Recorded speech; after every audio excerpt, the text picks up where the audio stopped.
नमस्कार, स्वागत है आप सभी का। आपके साथ मैं हूं स्वप्निल। आज कांग्रेस का 136वां स्थापना दिवस है।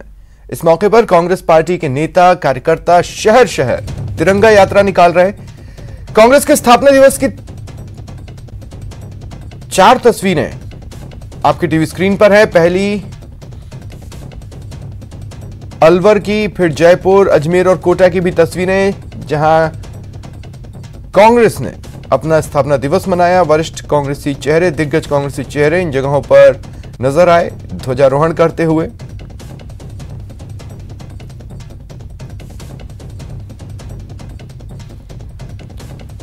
और कांग्रेस के 136वें स्थापना दिवस के मौके पर प्रदेश कांग्रेस एक्टिव मोड में है। जयपुर में कांग्रेस ने स्थापना दिवस के मौके पर तिरंगा यात्रा निकाली। प्रदेश कांग्रेस की ओर से आज प्रदेश भर में पार्टी के स्थापना दिवस पर विभिन्न कार्यक्रम हो रहे हैं। प्रदेश के सभी जिला और ब्लॉक लेवल पर एक साथ तिरंगा यात्रा निकाली गई। साथ ही जिला और ब्लॉक कार्यालयों पर पार्टी का झंडा फहराने के साथ ही कांग्रेस नेताओं के योगदान, उनके बलिदान को भी याद किया गया। आज वो जो किसान हमारा पेट पालता है, देश के प्रधानमंत्री को जिसने वोट दिए थे, देश का प्रधानमंत्री बनाया मोदी जी को, वो आज परेशानी में है। 40 दिन से सड़कों पे बैठा है, उसकी सुन नहीं रहे हैं। उसके ऊपर पूंजीपति मित्रों को फायदा देने के लिए उसकी जमीन के ऊपर, जमीन की उपज के ऊपर डाका डाला जा रहा है। कांग्रेस कभी बर्दाश्त नहीं करेगी। सोनिया गांधी और राहुल गांधी के नेतृत्व में कांग्रेस किसानों के साथ में खड़ी है और ये तीनों काले कानून उनको वापस लेने पड़ेंगे। बीजेपी आरोप लगा रही है कि सत्ता में रहते हुए यूपीए के वक्त में आप लोगों ने भी कृषि कानूनों के सुधार को लेकर के आवाज उठाई थी, समर्थन किया था, आज विरोध कर रहे हैं। आप बताइए, बीजेपी के घटक दल क्यों छोड़ के उनको जा रहे हैं? बिल्ली को देख करके जैसे चूहा भागता है, वैसे उनके दल क्यों भाग रहे हैं? ये मोदी जी 3 जो किसान कानून थे उनको लेकर के राज्य सरकार ने भी या संशोधन कानून बिल बनाए थे। राज्यपाल के पास में 1 महीने से वो पेंडिंग पड़े। आपकी कोई राज्यपाल से निवेदन किया? बनाए हैं, वो संविधान के मुताबिक बनाए हैं। राजस्थान की विधानसभा को अधिकार था, बहुमत से बनाए हैं। उनको राज्यपाल महोदय राष्ट्रपति को क्यों नहीं भेज रहे हैं? और कृषि जब केंद्र का विषय नहीं है तो खेती के ऊपर और किसान के लिए वो बिल कैसे बना रहे हैं? पंचायत चुनाव से पहले परिणाम आया था। कोटा, जयपुर, जोधपुर का हमारे 2.5% वोट ज्यादा है। परसेंटेज ऑफ वोट हमारा पंचायतों में भी ज्यादा था। तब बीजेपी ने ये कहा कि ये जो किसान आंदोलन पूरे देश में चल रहा है, इसको कोई समर्थन नहीं मिल रहा है। बीजेपी जो किसानों के समर्थन में बिल लाई है, उसके पक्ष में देश खड़ा। इसलिए पंचायत चुनाव में, जिला परिषदों में हमारे ज्यादा वोट आए और पंचायतों में तो बराबर आए थे 98। लेकिन घमंड जो किया बीजेपी ने, उसका परिणाम ये हुआ। 2 दिन बाद रिजल्ट आए नगर पालिकाओं के 50 निकायों के। मैं हमेशा कहता हूं, ऊपर वाले की लाठी ने आवाज नहीं की, काम कर दिया। बीजेपी तीसरे नंबर पर गई, निर्दलीय दूसरे नंबर पर आए और कांग्रेस पहले नंबर पर आई। ये किसानों के आंदोलन में 40 से ज्यादा किसानों की डेथ हो गई धरना स्थल पर। एक राम सिंह बाबा ने आत्महत्या कर ली।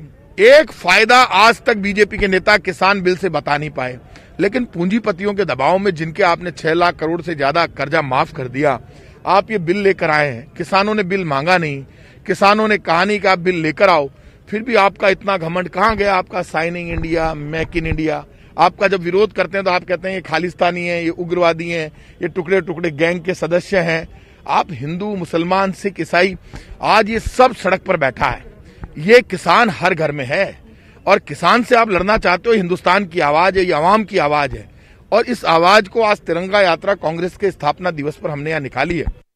प्रधानमंत्री जी की विचारधारा ये है, वो एक उनकी विचारधारा अब तक जो मेरे समझ में आई है वो तो ये है कि हम सही नहीं करेंगे, लेकिन हम चाहे गलत करें चाहे सही करें, उसको सही ठहराएंगे। ये विचारधारा जो है, ये विचारधारा अब देश में चलने वाली नहीं है। 6-7 साल से, 6-6.5 साल से प्रधानमंत्री जी ये कर रहे हैं, लेकिन देश का आम नागरिक, देश का किसान अब अपने आप को उपेक्षित और ठगा सा महसूस कर रहा है, असुरक्षित महसूस कर रहा है। इस तरीके के कानूनों के बाद से का जो परिणाम आएगा, वो परिणाम तो पुराने जमाने में जो लालाशाही चलती थी, जो ईस्ट इंडिया कंपनी की सामनशाही चलती थी, वो इसके परिणाम सामने आएंगे। देश के लोगों ने ठान लिया, देश के किसानों ने ठान लिया, कांग्रेस ने ठान लिया है कि प्रधानमंत्री जी को मजबूर करेंगे कि वो किसानों से बात करके इन काले कानूनों को वापस ले। हम किसानों के हित के लिए नैतिक समर्थन भी दे रहे हैं, हमने सक्रिय समर्थन भी दिया है। पूरे देश में कांग्रेस अभियान चलाएगी और देश के जो किसान हैं उनको ठगा जाने से बचाएगी। देश की सबसे पुरानी राजनीतिक पार्टी कांग्रेस का आज 136वां स्थापना दिवस है। सोनिया गांधी और राहुल गांधी की अनुपस्थिति में पार्टी के वरिष्ठ नेता ए.के. एंटनी ने एआईसीसी में पार्टी का झंडा फहराया। कार्यक्रम में वरिष्ठ नेता प्रियंका गांधी मौजूद रहीं।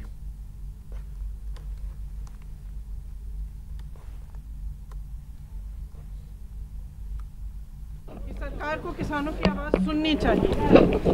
ये कहना कि ये एक राजनीतिक साजिश है, ये एकदम गलत है। और जिस तरह के लफ्ज ये किसानों के लिए इस्तेमाल कर रहे हैं, मैं समझती हूँ कि ये पाप है। I congratulate all the congressmen and women and also our supporters on this happy occasion of the Congress 136 Foundation Day. We are not leading this farmer agitation. We are giving support to it.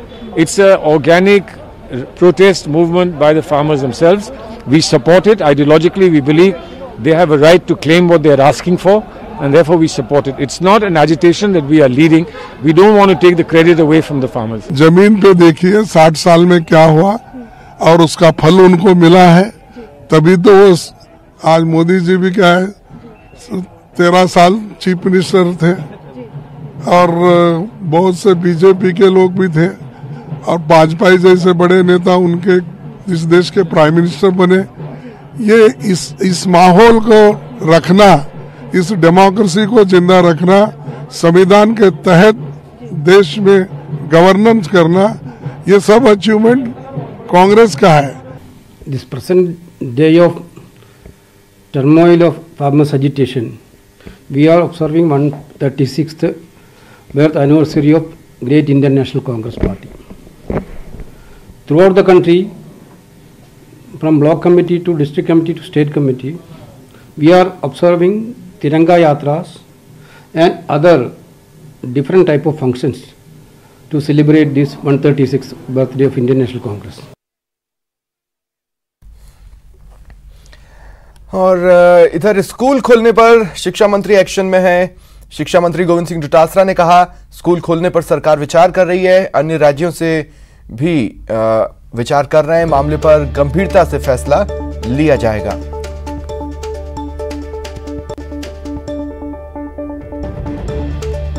College, coaching इसके खोलने के ऊपर गंभीरता से विचार हो रहा है, लेकिन पहले भारत सरकार की एसओपी थी कि आप खोल नहीं पाओगे। अभी भी भारत सरकार ने कहीं भी सीबीएसई की स्कूलों को खोलने का ऐलान नहीं किया है। अन्य स्टेट्स का भी अध्ययन कर रहे हैं। स्वास्थ्य मंत्रालय कोरोना के मिजाज उसको देख रहा है और होम मिनिस्टर भी हमारे यहाँ मुख्यमंत्री जी हैं तो वो भी इस बात को अध्ययन करवा रहे हैं। और क्योंकि पहली प्राथमिकता हमारी सरकार की है कि हमारे बेटे और बेटियों को संक्रमण से बचाना और उनके साथ साथ में शिक्षा को भी सुचारू रूप से चलाना, तो इस बात का गंभीरता के साथ में मनन चल रहा है और जल्दी इस मामले में कोई फैसला होगा। और जयपुर से खबर है, बकाया पैसे को लेकर निजी स्कूल एकजुट हुए हैं। निजी स्कूल संचालक एकजुट हुए हैं। आरटीई के बकाया पैसे को लेकर ये एकजुटता बनी है। सैकड़ों की संख्या में कलेक्ट्रेट पर स्कूल संचालक जुटे और प्रदर्शन कर रहे हैं। स्कूल शिक्षा परिवार की ओर से आज कलेक्ट्रेट पर यह प्रदर्शन किया जा रहा है। पिछले 3 साल के बकाया आरटीई के पैसे का जल्द भुगतान की इनकी मांग है।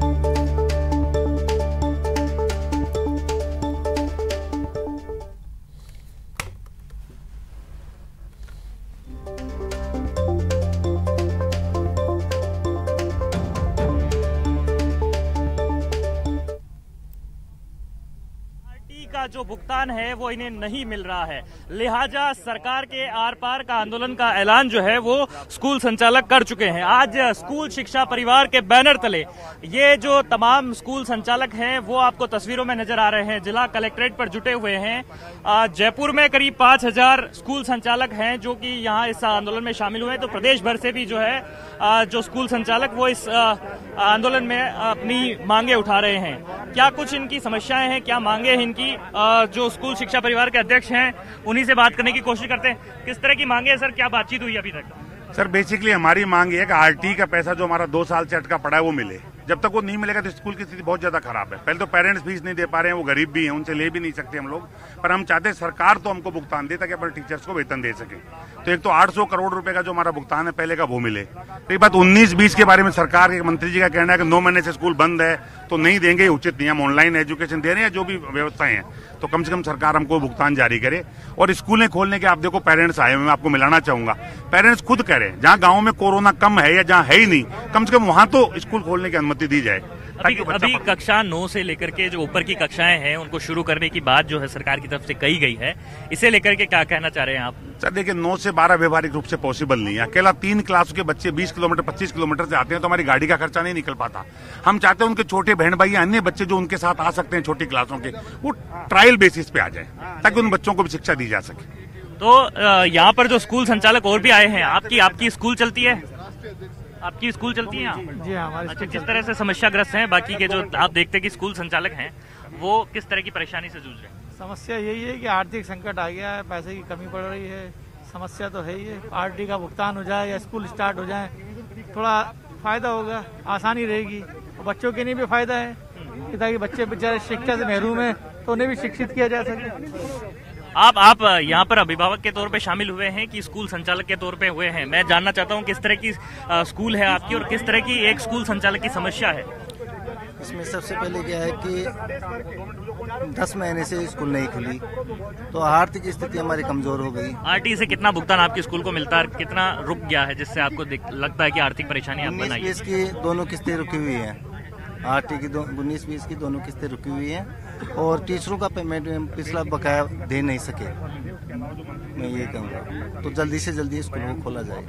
तो कोरोना काल से ही जो स्कूलें हैं वो बंद हैं और लिहाजा स्कूलों में अध्यापन नहीं हो सका है। प्राइवेट स्कूल संचालकों की जो परेशानियां हैं वो इसी कदर बनाई है।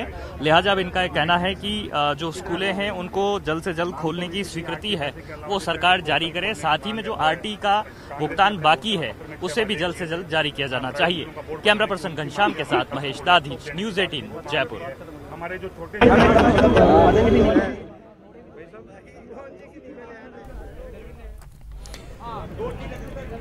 तो आरटी के पैसे बकाया हैं पिछले 3 साल के, और निजी स्कूल संचालकों का कहना है कि अब इन्हें इस पैसे का जल्द भुगतान किया जाए। इसी मांग को लेकर आज ये प्रदर्शन देखने को मिला है जयपुर में। और जयपुर से इस वक्त की बड़ी खबर है, रीट लेवल प्रथम में बीएड अभ्यर्थियों को शामिल नहीं करने की मांग उठी है। बड़ी संख्या में बीएसटीसी बेरोजगार जयपुर में जुटे हैं। सिविल लाइन तक मौन जुलूस निकाल रहे अभ्यर्थियों को, इन लोगों को रोका गया। पुलिस ने रिद्धि सिद्धि इलाके में इन्हें रोका तो अभ्यर्थी सड़क पर ही धरने पर बैठ गए। बड़ी संख्या में पुलिसकर्मी मौजूद हैं। ये बड़ी खबर हम आपको बता रहे हैं। एक्सक्लूसिव तस्वीरें भी आप देख पा रहे हैं।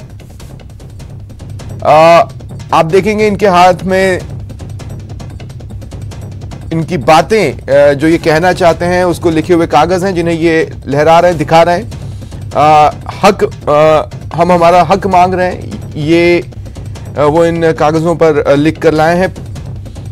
ज्यादा जानकारी के लिए बात करते हैं सहयोगी महेश दाधी से। महेश, क्या जानकारी है? देखिए स्वप्निल, रीट शिक्षक भर्ती में जिस तरह से लेवल प्रथम होता है उसमें आमतौर पर बीएसटीसी के जो अभ्यर्थी हैं उनको शामिल किया जाता रहा है, लेकिन इस बार जो अभ्यर्थी हैं उनको ये खतरा सता रहा है कि बीएड के अगर 7 लाख अभ्यर्थी भी इस परीक्षा में उनके साथ शामिल हो जाएंगे तो वे 3 लाख अभ्यर्थियों के साथ में कंपटीशन जो है बेहद हार्ड हो जाएगा, मुश्किल हो जाएगा। ऐसे में उन लोग को जो जॉब मिलना है वो मुश्किल हो सकेगा। तो ऐसे में जो अभ्यर्थी हैं वो ये चाहते हैं कि बीएड के अभ्यर्थियों को लेवल प्रथम में शामिल नहीं किया जाए।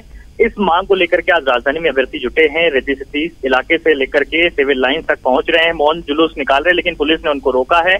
अभ्यर्थियों का आरोप है कि पुलिस ने पहले उनसे समझाइश की और वे एकजुट होकर के वहां पर धरने पर भी बैठ गए, लेकिन उसके बाद में भी जो है उनको बल प्रयोग करके खदेड़ा गया है। जो तमाम अभ्यर्थी हैं वो नाराज हैं और इस रवैये से और पुलिस के खिलाफ भी जो है वो नारेबाजी कर रहे हैं। अभ्यर्थियों का कहना है कि उनका एक प्रतिनिधि मंडल जाकर के प्रशासन से और सरकार के प्रतिनिधियों से वार्ता के लिए तैयार है, लेकिन उन्हें वार्ता नहीं करवाई जा रही है।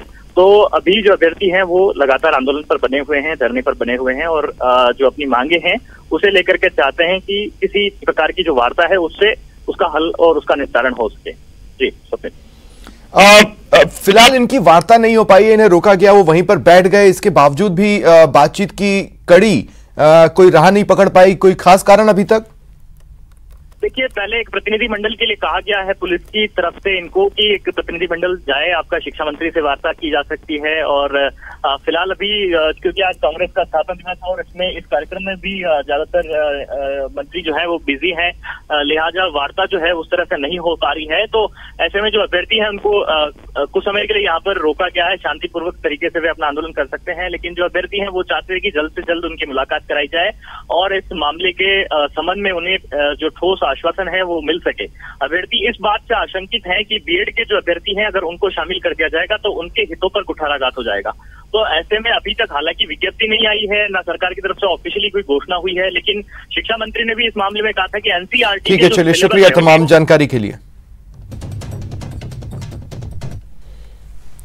चलिए बढ़ते आगे। जयपुर से हमने आपको ये बड़ी खबर बताई। अब बात करते हैं बीजेपी की। कांग्रेस सरकार के 2 साल पूरा होने पर बीजेपी लगातार हमलावर है। अलग अलग जिलों में बीजेपी कांग्रेस सरकार की नाकामियां गिना रही है। 3 तस्वीरें आपके टीवी स्क्रीन पर। अजमेर में बीजेपी कार्यकर्ताओं ने कलेक्ट्रेट तक पैदल मार्च निकाला और सरकार की विफलताओं की तख्तियां हाथों में लेकर काले गुब्बारे छोड़े। दूसरी तस्वीर जयपुर की, यहां बीजेपी कार्यकर्ताओं ने कांग्रेस पर वादा खिलाफी का आरोप लगाया। और तीसरी तस्वीर प्रतापगढ़ की, जहां बीजेपी के ओबीसी प्रकोष्ठ ने सरकार के खिलाफ जमकर नारेबाजी की।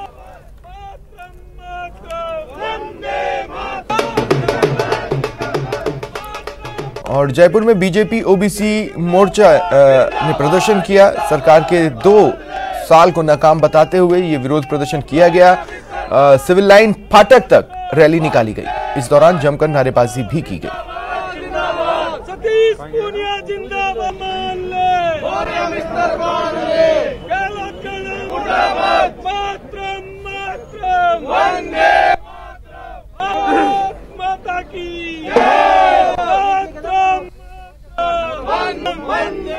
बीजेपी ओबीसी प्रकोष्ठ की ओर से प्रतापगढ़ शहर के गांधी चौराहे पर प्रदर्शन हुआ। प्रदेश की गहलोत सरकार की नाकामियां गिनाई गई। बड़ी संख्या में बीजेपी कार्यकर्ता इसमें शामिल हुए और सरकार के खिलाफ जमकर नारेबाजी की। बीजेपी जिला महामंत्री नारायण लाल निनामा ने कहा कि गहलोत सरकार किसानों, बेरोजगारों और आम जनता के हितों के लिए कोई काम नहीं कर रही है। लोकतंत्र में जनता द्वारा दिए हुए उस बहुमत का सम्मान किया था, लेकिन कांग्रेस की सरकार ने जो वादे किए थे उनकी मैनिफेस्टो में कि हम किसानों का कर्जा माफ करेंगे, बेरोजगारों को रोजगार देंगे, बिजली के बिल माफ करेंगे, समाज के हर वर्ग को कांग्रेस सरकार ने जो वादे किए थे उन वादों पर सरकार बिल्कुल खरी नहीं उतरी है। और जयपुर से बड़ी खबर है। परिणाम के बाद मंथन का दौर शुरू हुआ है। निकाय चुनाव पर बीजेपी मंथन कर रही है। मंथन का दौर शुरू हो चुका है। पार्टी मुख्यालय में बैठक हो रही है।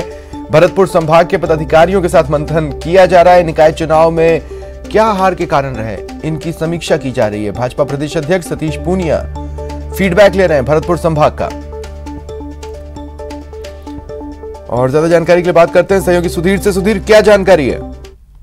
देखिए, निकाय चुनाव में पूर्वी राजस्थान में खासतौर से 32 निकाय आते हैं। जो 12 जिलों में से 50 निकायों में से थे 32 निकाय, उनके अंदर बीजेपी को करारी हार का सामना करना पड़ा था। लिहाजा अब बीजेपी में आत्ममंथन का दौर चला है, मंथन का दौर चला है कि आखिर हार के क्या कारण रहे, कौन सी गुटबाजी रही और कौन कौन लोग या कौन कौन से पदाधिकारी इसके जिम्मेदार हैं। धरातल पे रिपोर्ट खंगाली जा रही है, उसी के तहत ये बैठक हो रही है। साथ ही संगठनात्मक मुद्दों पर भी चर्चा हो रही है ताकि संगठन को किस तरह से वहां पर मजबूत किया जाए। इस तरह का फीडबैक का सिलसिला अभी बीजेपी में शुरू हुआ है। इससे पहले भी पूर्वी राजस्थान की एक बैठक हुई थी, 8 घंटे तक लगातार मंथन चला था। उसमें भी ये था कि हार के क्या कारण रहे, क्योंकि आने वाले और भी अभी निकाय चुनाव होंगे, उसमें बीजेपी की परफॉर्मेंस को किस तरह से आंका जाए और किस तरह से बीजेपी की परफॉर्मेंस को गति दी जाए, आगे बढ़ाया जाए। इसी लिहाज से ये बैठक की जा रही है कि भरतपुर संभाग में जो निकाय चुनाव में हार का सामना करना पड़ा, उनके क्या कारण है, कौन जिम्मेदार है। जी किन किन लोगों को से फीडबैक लिया जा रहा है? ग्रास रूट लेवल का फीडबैक लेकर ऑलरेडी ये चेहरे पहुंचे हैं या फिर ये वो चेहरे हैं जिन्होंने फ्रंट पर आकर भरतपुर में कोशिश की थी बीजेपी को निकाय का नायक बनाने की, लेकिन सफल नहीं रहे? देखिए, बिल्कुल ये सही है कि जो संभाग के प्रभारी हैं वो यहाँ पे हैं। भरतपुर से जो सांसद है वो यहाँ पर है। इसके अलावा जिलाध्यक्ष है, मंडल अध्यक्ष है, जो जिन लोगों को निकाय की जिम्मेदारी दी थी वहाँ उन लोगों को यहाँ पर इस बैठक में बुलाया गया है, ताकि फीडबैक में सामने निकल के आए कि कमजोर पार्टी कहाँ रही है। हालांकि सतीश पूनिया ने अभी बातचीत की थी, उसमें सामने निकल के आया था कि पूर्वी राजस्थान का जो मिजाज है वो कुछ अलग ढंग का है, इसलिए बीजेपी को हार का सामना करना पड़ा था। कांग्रेस की भी कोई खास सीटें वहां पे नहीं आई। तमाम जानकारी के लिए। और अजमेर से इस वक्त की बड़ी खबर है, आरपीएससी में आज फुल कमीशन की बैठक। आरएएस मुख्य परीक्षा 2018 के परिणाम को लेकर यह बैठक, इसमें बड़ा फैसला हो सकता है। उच्च न्यायालय ने आयोग के द्वारा जारी किए परिणाम को खारिज किया था। दोगुना परिणाम को ध्यान में रख नए सिरे से परिणाम जारी करने के निर्देश दिए थे, जिसके बाद फुल कमीशन की बैठक आज होने वाली है और बड़ा फैसला हो सकता है। एक तरफ किसान कृषि कानून को वापस लेने के लिए पुरजोर कोशिश कर रहे हैं, वहीं श्रीगंगानगर में कई ऐसे भी किसान हैं जो आंदोलन को राजनीति से प्रेरित बता रहे हैं। किसान कृपाराम साई की माने तो किसान आंदोलन बेवजह हो रहा है। किसान ने कहा कि आंदोलन की वजह से सबसे ज्यादा नुकसान किसानों को ही उठाना पड़ रहा है। कृपाराम साई का कहना है कि किसान मूवमेंट की वजह से सब्जियां और किन्नू के दाम घट गए हैं, जिसका खामियाजा स्थानीय किसानों को उठाना पड़ रहा है। तब यही नहीं, कानून रद्द करो बात पकड़ रखी है। अब मैंने कह दिया मैं तीनों कानून रद्द करो तब बात करूंगा। ये बात सही है क्या? बताओ आप बताइए। नहीं, गलत है बिल्कुल। इसे अमेंडमेंट करने के लिए गवर्नमेंट तैयार है, तो फिर क्यों नहीं करा रही है? अलवर के शाहजहांपुर में चल रहे किसान आंदोलन के खिलाफ स्थानीय किसानों, ग्रामीणों और उद्योगपतियों ने मोर्चा खोल दिया है। आंदोलनकारी किसानों को गो बैक के नारे लगाते हुए विरोध प्रदर्शन किया। किसानों ने कहा कि बाहर से आकर विरोध करने वाले लोगों की वजह से उन्हें परेशानी हो रही है। सरकार से बात कर मामले का हल निकालें, देश की जनता और आर्थिक कमर तोड़ने की कोशिश न करें। बिल के साथ है, मोदी के साथ है, देश हित में काम बढ़िया बिल बनाया, किसान हित में बिल बनाया। और ये बैठेंगे टट्टू है सब किराए के, और कोई लेना देना नहीं है। शाम को अच्छी शराब मिलती है, बढ़िया खाना मिलता है, इनको किराए के ले रखा है। यह है कि किसान बिल में अगर कमियां भी हैं तो सरकार तो विनम्र होकर झुककर कह रही है हम जो भी कानून किसानों के विरुद्ध है संशोधन के लिए तैयार है, लेकिन उनका ये कहना कि यस और नो में उत्तर दो। खबर अलवर जिले के शाहजहांपुर की, जहां कृषि कानूनों के विरोध में चल रहे किसानों के आंदोलन के पास ही आरएलपी नेता हनुमान बेनीवाल और उनके समर्थकों ने भी धरना दिया है। फिर धरना स्थल पर ही हनुमान बेनीवाल के समर्थकों ने डांस किया।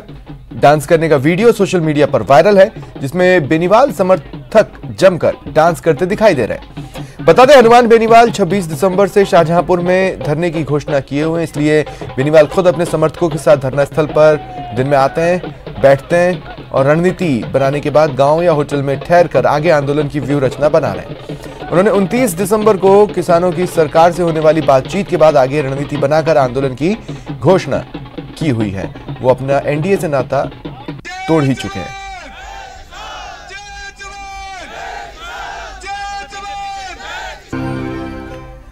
ब्रेक के बाद अब बात करते हैं दौसा की, जहां के कलेक्ट्रेट चौराहे पर ट्रकों से अवैध वसूली का एक वीडियो वायरल हो रहा है। वीडियो में परिवहन विभाग के कर्मचारी ट्रकों से अवैध रूप से वसूली करते दिख रहे हैं। तस्वीरें बीती रात की बताई जा रही हैं। NH 21 से गुजरने वाले ट्रकों से अवैध रूप से वसूली की जा रही है। हैरान कर देने वाली बात यह है कि यह जगह जिला मुख्यालय की है, जहां चंद मीटर दूर कलेक्ट्रेट है, अन्य बड़े अफसरों के कार्यालय है। इसके बावजूद परिवहन विभाग के कर्मचारी सरेआम अवैध रूप से वसूली करते हैं। हाल ही में संभागीय आयुक्त समित शर्मा ने जब परिवहन कार्यालय का निरीक्षण किया था, तब भी सख्त हिदायत दी थी कि सरेआम सड़क पर खड़े होकर अवैध वसूली न की जाए। इसके बावजूद कर्मचारियों की कार्यप्रणाली में कोई सुधार नहीं हुआ है। हालांकि न्यूज 18 इस वायरल वीडियो की पुष्टि नहीं करता है।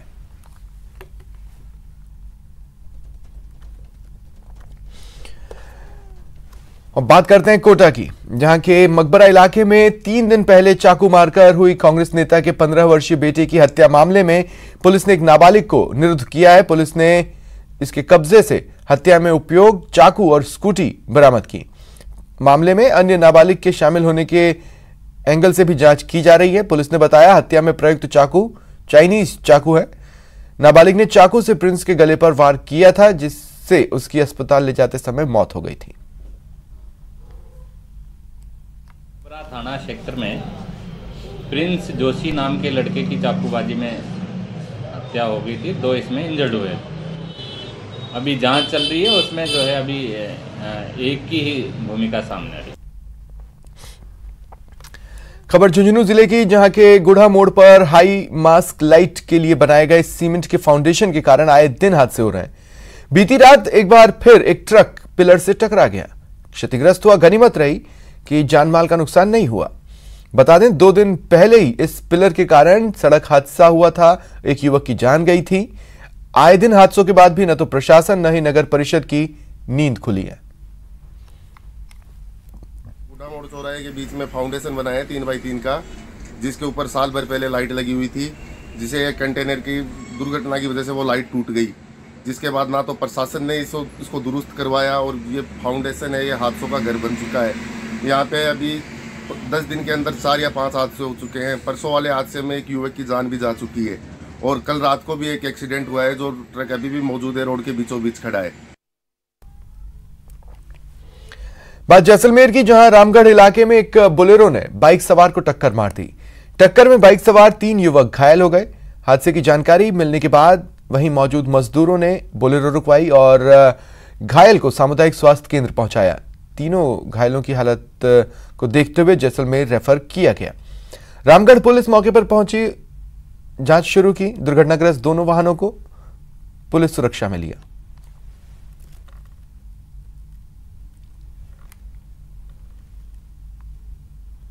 भरतपुर के कुम्हेर थाना पुलिस ने लूट मामले में बड़ी कार्रवाई की। इनामी बदमाश को गिरफ्तार किया। बदमाश कई सालों से फरार था, जिसके बाद पुलिस ने बदमाश को गिरफ्तार किया है। बता दें पुलिस ने आरोपी राजेंद्र को सुनहरा के जंगल से गिरफ्तार किया है। फिलहाल पूछताछ जारी है।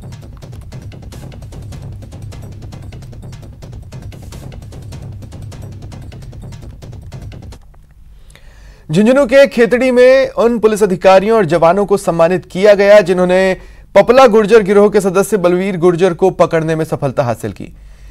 इस अदम्य साहस के लिए एसएचओ सुरेंद्र देगड़ा, खेतड़ी थाने में कार्यरत जवान दिनेश कुमार, चोखाराम और संदीप को सम्मानित किया गया। साथ ही पुलिसकर्मियों के उज्जवल भविष्य की कामना की गई।